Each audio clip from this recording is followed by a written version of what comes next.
வணக்கம் நண்பர்களே, எல்லாம் எப்படி இருக்கீங்க? ஸோ இன்றைக்கி நம்ம என்ன பார்க்க போறோம்னா, ஃப்ரீ ஃபயர் விளையாடுற எல்லாருக்குமே இந்த அச்சீவ்மெண்ட்டில் இந்த எமௌண்ட் இருக்குன்னு ரொம்ப நாள் ஆசையாக இருக்கும்.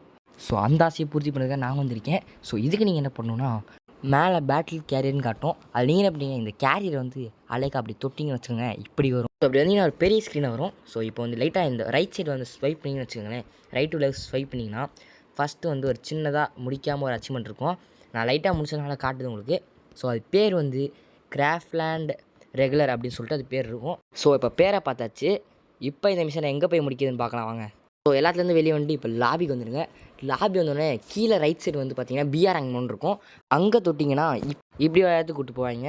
இந்த இடத்துக்கு நீங்கள் பல தடவை வந்திருப்பீங்க. ஸோ மேலே பார்த்தீங்கன்னா கிராஃப்ட்லேண்ட் இருக்கும் சைடில். இந்த இடத்துல தான் அதை தொட்டுட்டு வந்தீங்கன்னா இப்படி வரும். இப்படி வரும்போது ரைட் சைட் கீழே வந்து கிராஃப்ட்லேண்ட் இருக்கும். அதை தொட்டிங்கன்னா இப்போ நீங்கள் என்ன பண்ணணும்னா லைட்டாக கீழே வந்துட்டு கீழே இருந்து ட்ரைனிங் கிரவுண்ட் ஒன்று இருக்கும். அதை தொட்டுருங்க. அதை தொட்டுட்டு டவுன்லோட் பண்ணனா டவுன்லோட் பண்ணிடுங்க. டவுன்லோட் பண்ணால் பிரச்சனை கிடையாது. ஸோ இப்போ நான் ஸ்டார்ட் பண்ணி உள்ளே வந்துட்டேன். ஆல்ரெடி ஒரு நிமிஷத்துக்கு மேலே போகிறனால என்னால் இதுக்கு மேலே சொல்ல முடியாது அவ்வளோவா. ஸோ நான் கடைசியாக ஒரு விஷயம் சொல்லிக்கிறேன்.